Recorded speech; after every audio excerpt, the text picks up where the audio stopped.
I was taught from very early on, there's going to be someone better than you, worse than you, taller than you, thinner than you, heavier than you. All, how do you want to be treated? And that is the way you better walk in that room. And so, even when the room may not wanted me, that was their issue. That wasn't my issue. Because I'm going to walk with my head held high. I'm going to know that I have a purpose and reason to be there. Leslie Short is the founder of the Cavu Group, working at the intersection of business brand and culture, helping organizations expand into what's possible. A two-time author and accessibility officer for major television and film award shows, she's built a career defined by bold, boundary-breaking leadership. From dancing across Europe to helping transform FUBU into a global brand, Leslie's journey is anything but conventional, marked by resilience, humor, and fearless candor. It is okay for us to move. And I literally mean pick up and move if we wanted to.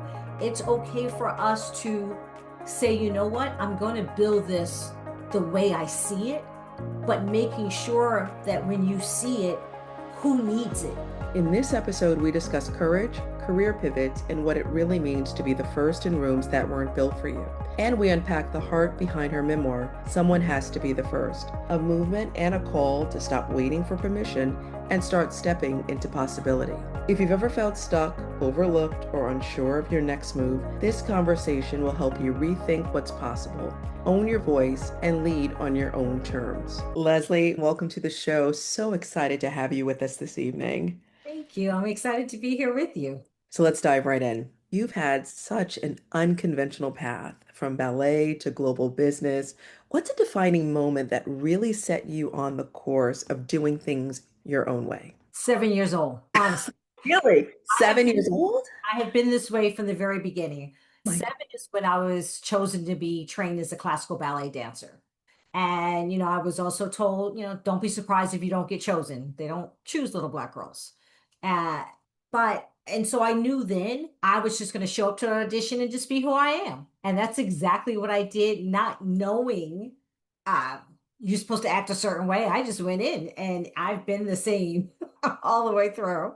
I love this. So authenticity. And I think that's wonderful. I don't think at the age of 7 we wear masks, right? We're just who we are. We just show up in the world believing in ourselves and positioning ourselves the way we're supposed to.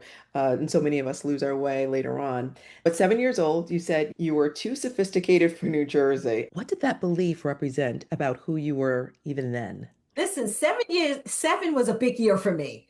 I always say if I don't ever get to another year, I'm not trying to rush it, but 7 was a big year. 7 for me was we moved from New York to New Jersey, hence why Mhm. I said I was too sophisticated for New Jersey, because the kids were still playing with, mud and frogs. And I had come from New York and Disney did not own 42nd Street yet.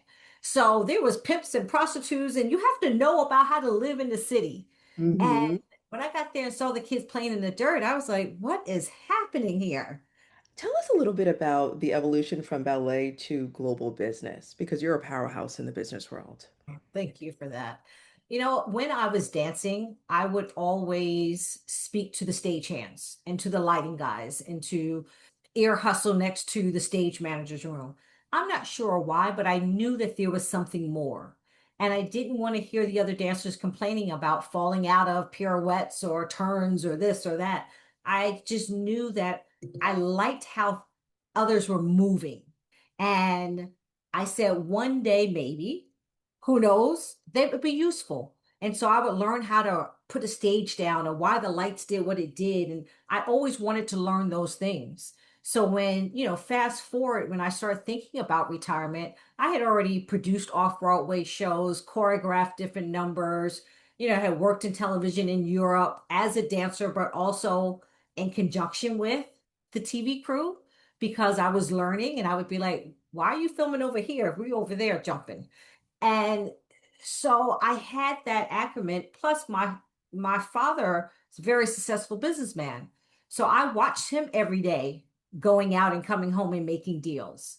And when I had the opportunity to pitch what in my head, my theater in Japan, I took that opportunity. But I had all the business stuff already lined up in my head because I kept speaking to myself about what I wanted to do if I had the opportunity, the chance, and somebody else's money to actually be able to build it.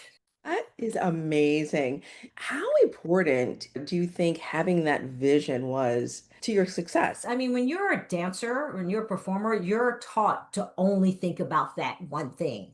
So there isn't really a vision. You're not supposed to have that vision like what happens after or what am I going to do? It's you're in it every day, focused, determined. You're just going to keep getting better. That's the whole goal. Maybe you get principal, then you get soloist, then, so they don't teach you to look beyond.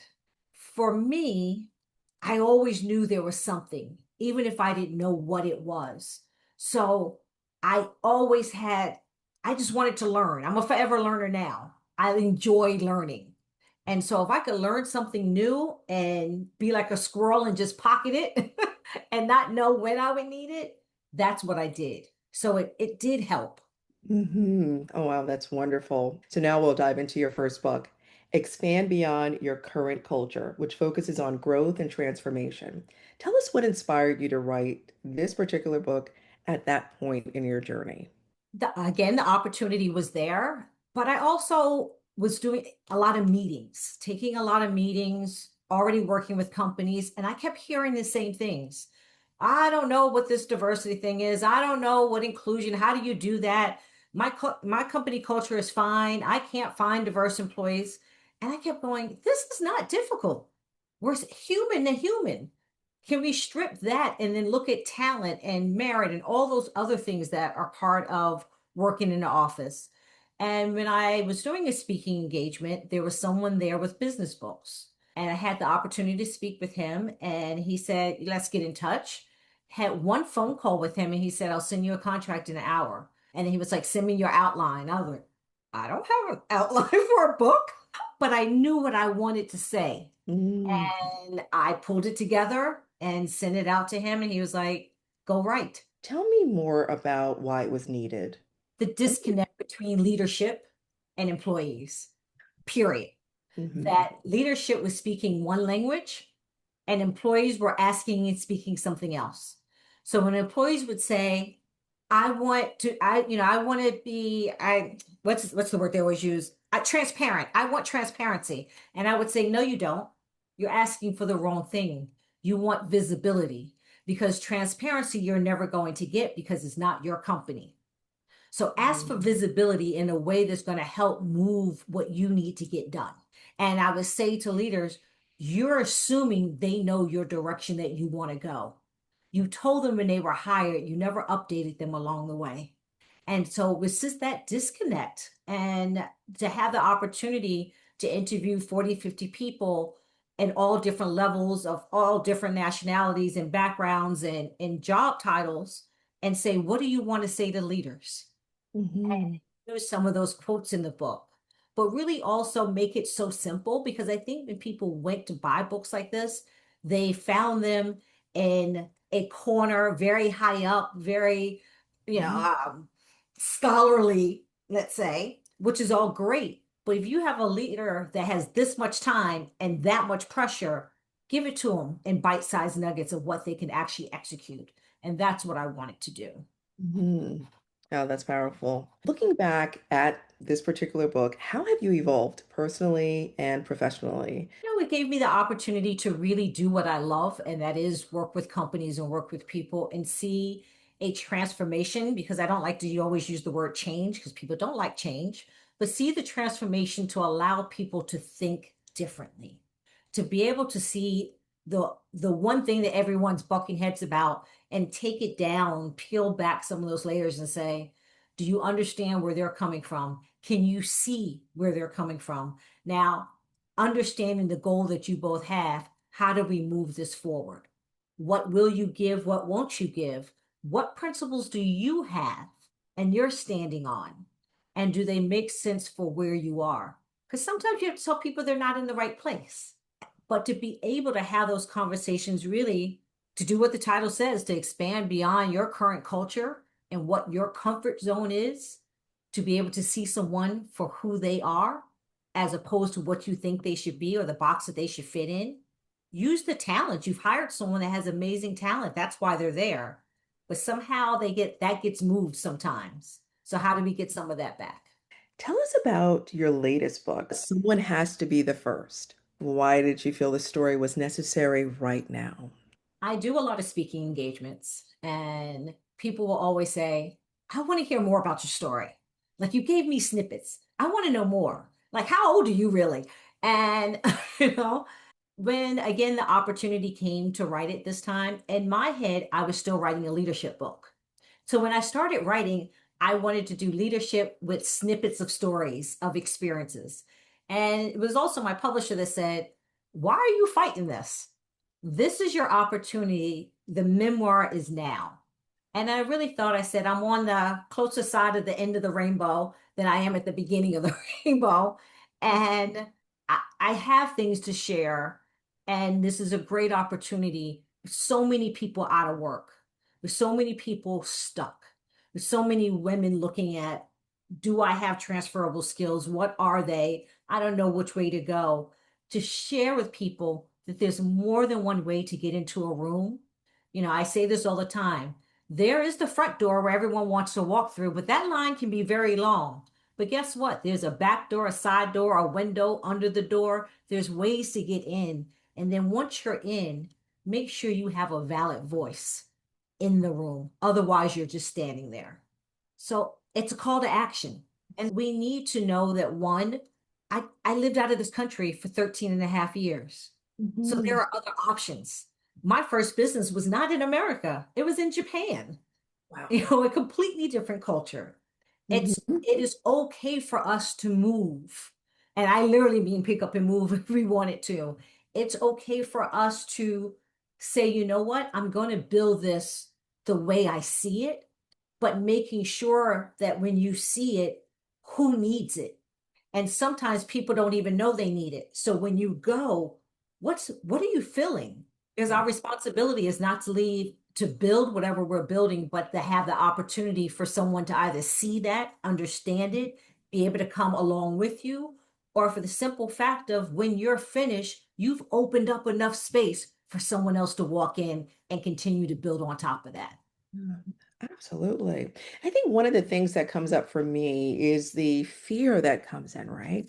The loss of stability, and then how do you walk into a space of change, picking up and physically moving? Maybe you just want to go visit. Now, that's easy to say, but in this economy right now, if we can visit the supermarket, that sometimes is the visit. And I'm not being funny about it. It's just the reality of where we are at this moment. Everything is a new trip, a surprise. Hmm. But then there's also still enough courses that are free. And I say, take this time, take your moment, sit in it, be mad in it, do whatever you need to do because losing a job is part of grief. And you grieve that sometimes, especially if you've been somewhere that was part of your identity. So we now need to take the title off that was given to us and say, who am I today? And now, with everything that I know, what else can I learn? And maybe you're learning it for yourself and not to level up. Because if you're learning it for yourself, you can then see how you get to level it up, as opposed to this is going to get me the next thing. No, this is going to fill me because I enjoy this. And it ties in eventually this way. And think about new people that you meet. If you have the opportunity to go out and do this class, you're usually going to do something that expands beyond your circle of the people that you're normally with. So to have those conversations with people and to learn what someone else is doing, you never know where you feed off someone, even just for a breath of air, that you're not sitting in this, I don't have a job. What am I doing next? And even if you're taking that course online that is free and you're getting that certificate, you're building, you're challenging yourself. Mhm. You're building. I love that word building because sometimes we feel if we are working for someone else, we're building. Yes, But when we are proactive and take the initiative to learn and upskill, we're building. We're definitely absolutely. building. What was the writing process like for Someone Has to Be the First? Were there moments that challenged you or pushed you to reflect in new ways? Oh, I reflected on everything. And there's so many stories. I have so many stories and trying to narrow them down. So the poor first editor. I never met her. She just, I feel bad for her because she was the first one that had to really begin to help weave it Mhm. and had to take out some things because I overwrote. I wanted to turn into something a little bit more than less. And Mhm.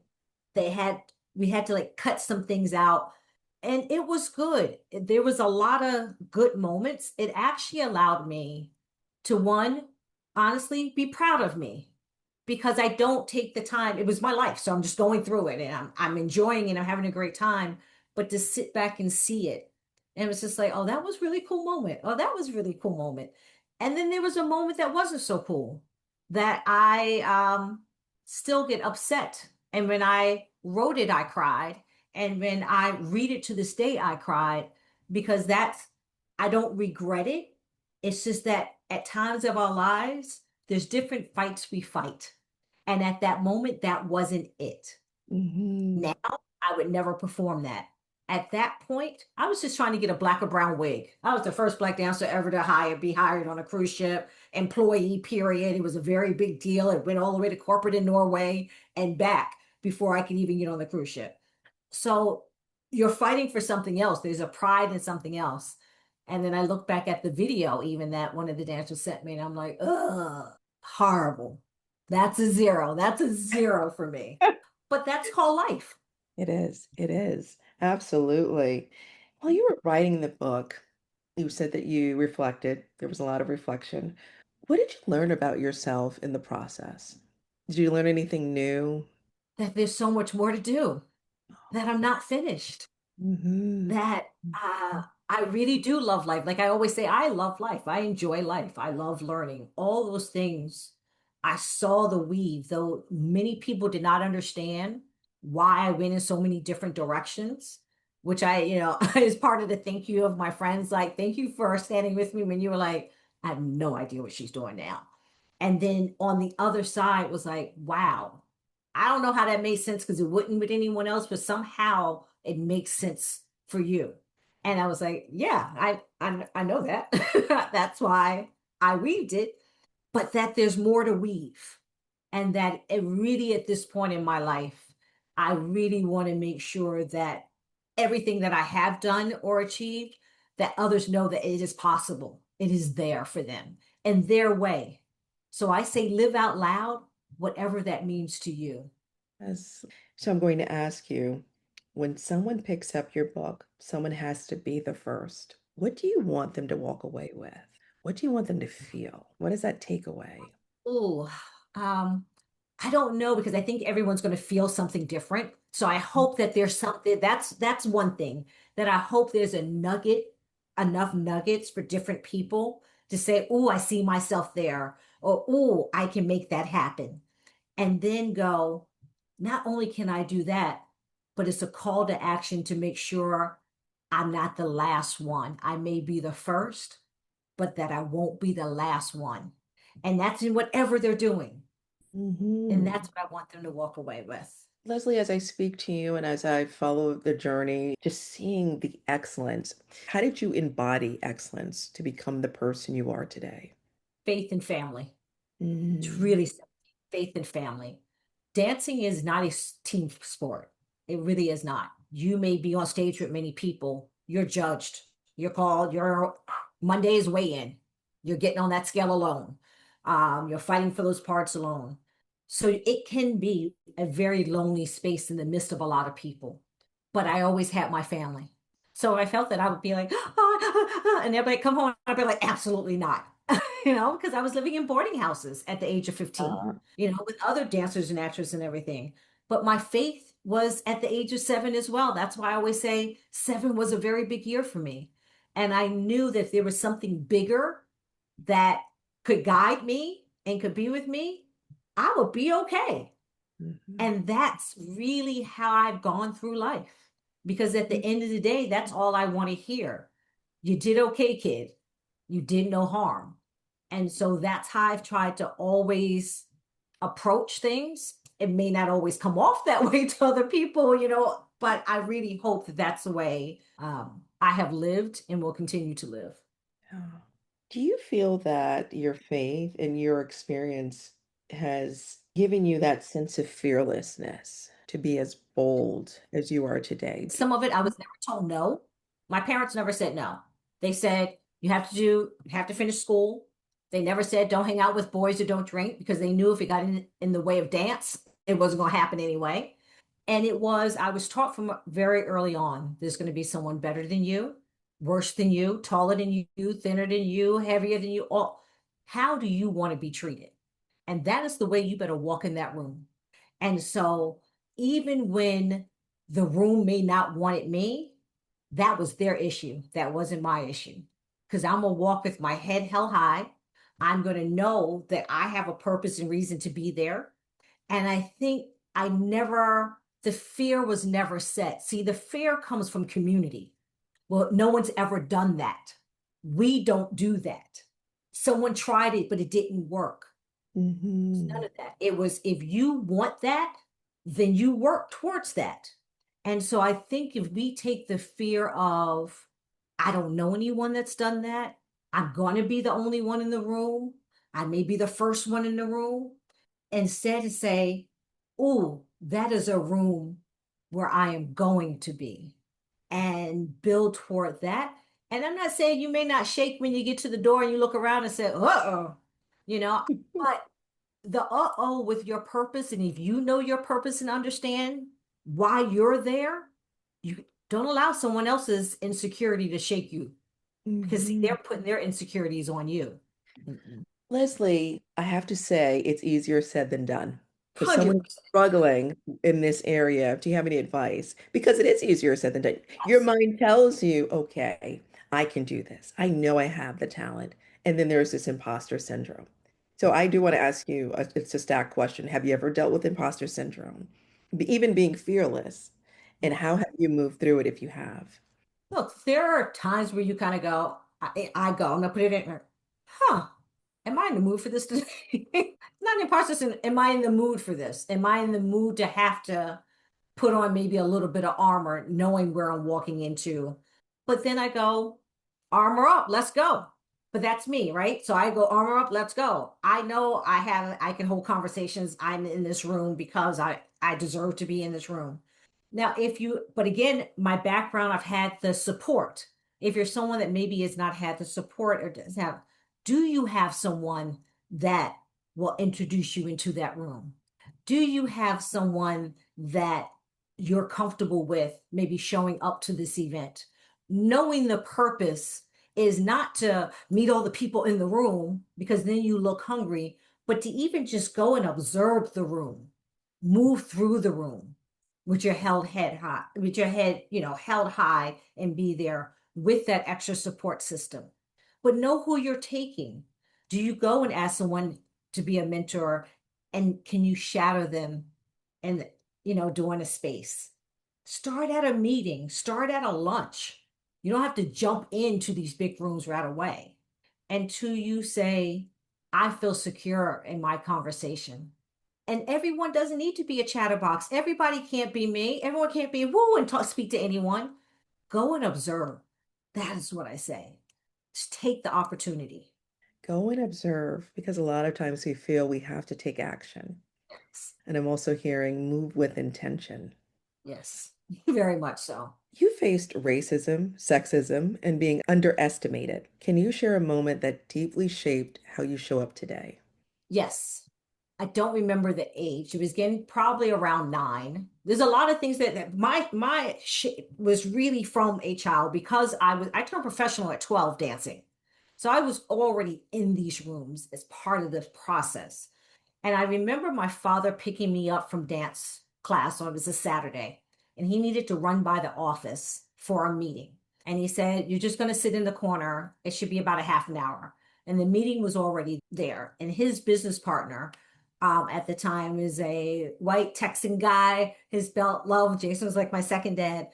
In the room, father's a builder, architect, and he walked in and my, father said, good afternoon, gentlemen. Sorry I had to be late. Clearly, I had to pick my daughter up from ballet class. Let's start the meeting. And they said, no, we're waiting for. And they butchered his name. And my father, he's like, and yes, let's start the meeting. And they were so determined that it could not have been this black man when the white man was already sitting there. And I hate to be colored up, but it was all of it happening. Mm. And I remember my father saying, you have two options. We start the meeting or you get up and leave. And from that as a child, I was like, and there we go. You do not have to bend to make someone else figure out who you are. And so from that moment on, I mean, there was other moments, but really from that, I was good because I don't need to convince you as a female that I deserve that spot. I, again, as you say, I little sharp tongued when I was faced with some of that sometimes. I was told not to smile during the Nutcracker, that my teeth was messing up the lights. There's things that have happened and said along the way that are all just like, I had a comeback. So you never saw snowfall in New York because we were dancing snowflakes. So there's so many things through the process of living that you can't allow it to take you, but you allow it to be able to come back from it, you Mm. know. Yes, resilience, being able to get back up. You have to be able to get back up because you will be stuck down and they will have been long gone. So sometimes you may need to say what you need to say. And I always say have to be able to back it up. You just can't go wild. I always tell somebody, if you can go wild in your office, you better have a box underneath your desk ready to pack it up just in case it doesn't go the way you think it's going to go. So, and don't be going back when I do workshops saying, Leslie said, I said, you need to know yourself. If you need to pull someone quietly aside and say, hey, that I'm not sure you were aware that the way that you said something doesn't work for me, that this is what it is. If you have to go 10 steps higher, you have to go 10 steps higher sometime. Sometimes you have to swallow it a little bit to be able to come back to it. Know who you are, though. I have to ask you because we talked about your book, which is excellent. When is the release date? May 5th, Cinco de Mayo Day. Just quickly, my boxing coach, because I start boxing at 40, it's all in the book, Mhm. passed away during COVID. But Cinco de Mayo in a Mexican boxing gym, you're sparring. You're allowed to have a beer on the side. There's like it's a whole festival of that day where people are just coming in and spar. It became such a special day for me. And when my publisher said May 5th, I was like, okay, that's when they usually release on Tuesday. But then I looked and I was like, it's Cinco de Mayo. He's here with me. Is pre-order available? We can pre-order. Pre-orders. Oh, yes. So wherever you like to order your books from, whether it's bookshop.org or independent or Amazon, Barnes and Noble online, it's there. The ebook is also available. Hmm. If it's not in bookstores, you need to really go in and request it because there's so many books on shelves that they're not stocking everything, that they will put a lot online. And so I'm telling everyone, and if you cannot afford the book, then go to your library and request it at the library and they will order them. So that's something that's big now. Yes. I do want to go back and discuss your business because that's so much, that's how I met you. Tell us about the Cavu Group, the mission statement, the purpose, and how it ties to the work that you're doing. Yes, it all ties in. Everything I say I've ever accomplished led up to me building the Cavu Group. And it really is about culture and cultural understanding and being able to work together. And again, maybe not all have the same views, world views, but how do we have a center work view that is respectful of each other? How do we know how to expand beyond that current culture? And when you go into a workspace, do you know the policy and procedures? Of course we do. We signed the handbook. Well, of course we don't, because once we got that first check, no one's read the handbook again. So, how do we make sure that the communication and vocabulary we're using is the same from leadership? So, I always say from the mailroom to the boardroom, how do we build that into a culture that is sustainable and that people are accountable and people can advance? And so I work with the leaders, but I will go into companies and speak with every single employee. And because the disconnect of what I'm doing and what you brought me in to do is real. And I will ask CEOs, what are they doing? They're like, da da da da. And I'll go to them, what are you doing? I'm like, So no wonder everybody's mad. So how do we build that back? And again, how do we build it so it's sustainable? And so that is what the Cavu Group is doing. And, I do workshops, I do speaking engagements, but I work directly, like I said, as an advisor to the CEOs, where I'm really sometimes helping restructure.